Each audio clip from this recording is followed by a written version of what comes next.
بسم اللہ الرحمن الرحیم۔ السلام علیکم ورحمۃ اللہ وبرکاتہ۔ مہروز رائے، جو کہ آج کل امریکہ کی کسی نجی فلائنگ کمپنی میں بطور ایئر ہوسٹس کام کر رہی ہیں، وہ بتاتی ہیں کہ میں نے اپنی ملازمت کا سفر پاکستان کی پرائیویٹ فلائنگ کمپنی شاہین ایئر سے شروع کیا تھا۔ اس کے بعد میں چند اور کمپنیوں میں بھی گئی۔ بعد ازاں میں نے وقتی طور پر ملازمت کو چھوڑ دیا اور امریکہ سیٹ ہو گئی۔ امریکہ میں مجھے ایک پرائیویٹ کمپنی کی طرف سے بہتر آفر ہوئی تو میں نے قبول کر لی اور اس کے بعد ہمیشہ کے لیے اسی کمپنی کے ساتھ اٹیچ ہو گئی۔ میں جادو سے متعلق آپ کو ایک واقعہ سنانا چاہتی ہوں جو میری آنکھوں دیکھا حال ہے، جس میں تھوڑی بہت میں بھی ملوث ہوں۔ یہ جادو میری نند جس کا نام سفیرہ ہے، اس نے اپنی نند جس کا نام ماروی ہے اس پر کروایا تھا۔ جادو کے ٹھیک 1 ماہ بعد ماروی ایک مرض میں مبتلا ہو گئی تھی۔ وہ کوئی ایسا مرض تھا جس کا علاج ڈھونڈتے ڈھونڈتے بہت ٹائم گزر گیا،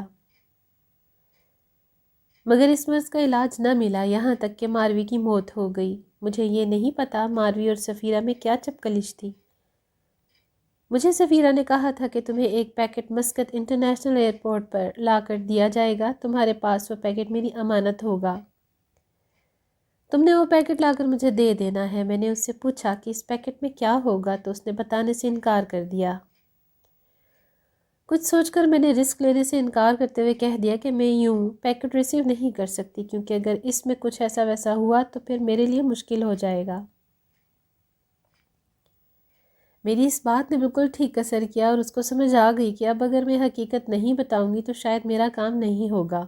اس لیے اس نے مجھے بتایا کہ اس میں ماروی کے سر کے چند بال ہوں گے، میں ان بالوں کے ذریعے ماروی پر جادو کروانا چاہتی ہوں، تم بس وہ پیکٹ لیتی آنا مسقط۔ مجھے جس شخص سے وہ پیکٹ لینا تھا وہ سفیرہ کا سگا بھائی یعنی میرا دیور تھا، جس کے لیے ماروی کے بال حاصل کرنا کوئی خاص مشکل نہیں تھا، کیونکہ وہ مسقط میں انہی کے گھر میں رہ رہا تھا اور کسی ٹیلی کام کمپنی میں ملازمت کر رہا تھا۔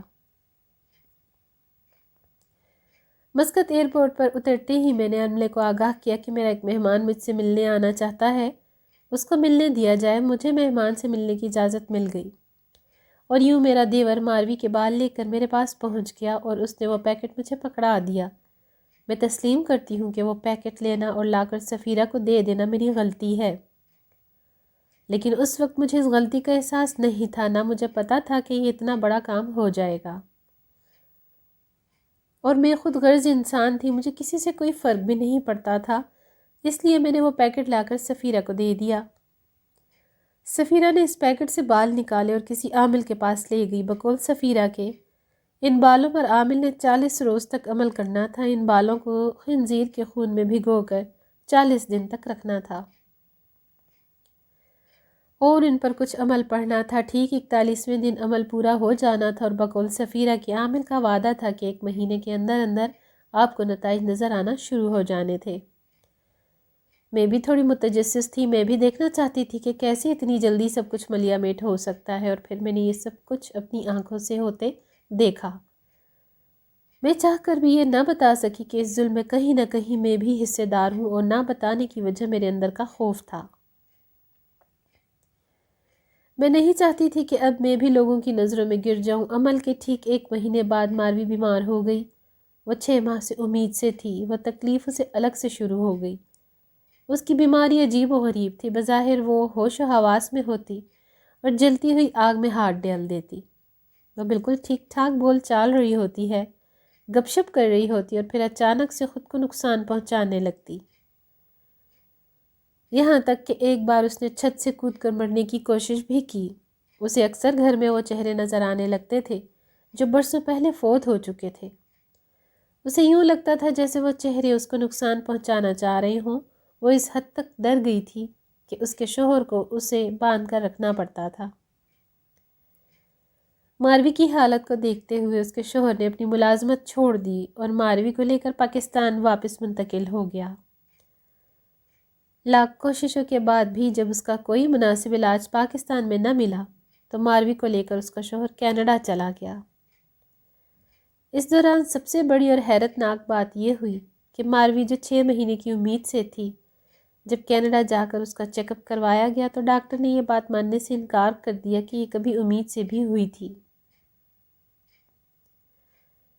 ڈاکٹر کو پرانی رپورٹ دکھائی گئی جو اس بات کی تصدیق کرتی تھی کہ یہ امید سے تھی، لیکن ڈاکٹر کی موجودہ تمام ٹیسٹ رپورٹس اس بات کی نفی کرتی تھی کہ وہ کبھی امید سے بھی ہوئی ہے۔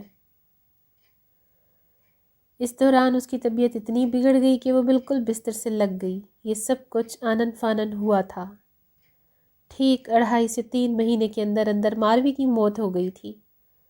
اس کی لاش جب پاکستان لائی گئی تھی تو میں یہ دیکھ کر حیران تھی کہ اس کا جسم بالکل سیاہ پڑ چکا تھا۔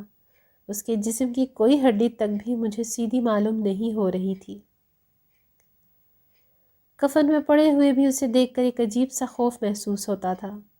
اس کی لاش کو دیکھ کر میں خدا کے خوف سے اتنا ڈر گئی تھی کہ میں صدقے دل سے توبہ طائب ہوئی تھی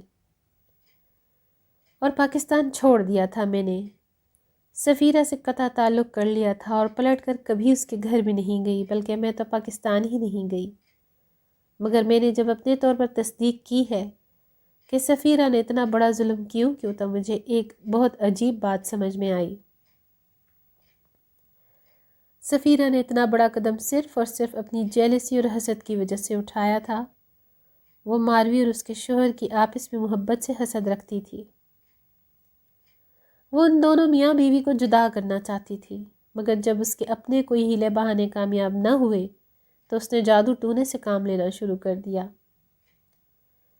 یہاں تک کہ وہ عاملوں کو ملاتی ہے۔ کیسے عامل کے پاس پہنچ گئی جس نے پیسوں کے عوض گارنٹی سے اس کا کام کرنے کا ذمہ لے لیا، اور پھر چند پیسوں کی خاطر میری طرح وہ عامل بھی ایک بے گناہ انسان کی موت کا سبب بن گیا۔ میں نے ایک عالمہ سے پوچھا تھا کہ ایسا کیسے ممکن ہے ایک خاتون مسقط میں بیٹھی ہو اور پاکستان میں عامل جادو کرے تو اس تک پہنچ جائے۔ میری بات سن کر عالمہ نے جواب دیا تھا کہ جادو برحق ہے، وہ آپ دنیا کے کسی بھی کونے میں بیٹھ کر کریں گے اور جس کو بھی مد نظر رکھ کر کریں گے اس پر اثر کر جائے گا، لیکن بشرطیہ کہ سامنے والا کا ایمان کمزور ہو یا اس میں ایمان نہ ہو۔ اگر آپ دین اسلام کے بتائے ہوئے رہنما اصولوں پر عمل درآمد کر رہے ہوں تو جادو آپ پر کبھی بھی اتنا اثر نہیں کرے گا۔ مضبوط ایمان والے لوگوں پر جادو بس اتنا ہی اثر کرتا ہے جتنا صحرا میں پانی کی ایک بوند ڈالی جائے تو اثر کرتی ہے۔ ساتھ ہی اس عالمہ نے مجھے نصیحت کی تھی کہ تم اپنے بال سنبھال کر رکھنا، یہاں تک کہ کوشش کرنا تمہارے ٹوٹے ہوئے بال بھی کسی ایسی گندی ذہنیت والے انسان کے ہاتھ نہ لگ جائیں۔ اگر ہو سکے تو پردہ کرنا۔ انہوں نے مجھے چند اور نصیحتیں کی، میں نے ان کی نصیحتوں کو پلے باندھ لیا اور آج تک ان نصیحتوں پر عمل کر رہی ہوں۔ میں آپ کو بھی یہی نصیحت کرتی ہوں کہ اپنے سر سے ٹوٹنے والے بال یا ایسی چیزیں، یہاں تک کہ آپ گندے پرانے کپڑے بھی اس پر جادو ٹونے کا سبب بن سکتے ہیں، اس لیے جتنا ہو سکے خود کو ان چیزوں کو سنبھال کر رکھیں اور کسی ایسی شیطانی ذہن والے انسان کے ہاتھ نہ آنے دیں۔ ویڈیو اچھی لگے تو شیئر ضرور کیجیے گا، لائک بھی کیجیے گا۔ اگلی ویڈیو تک اللہ حافظ۔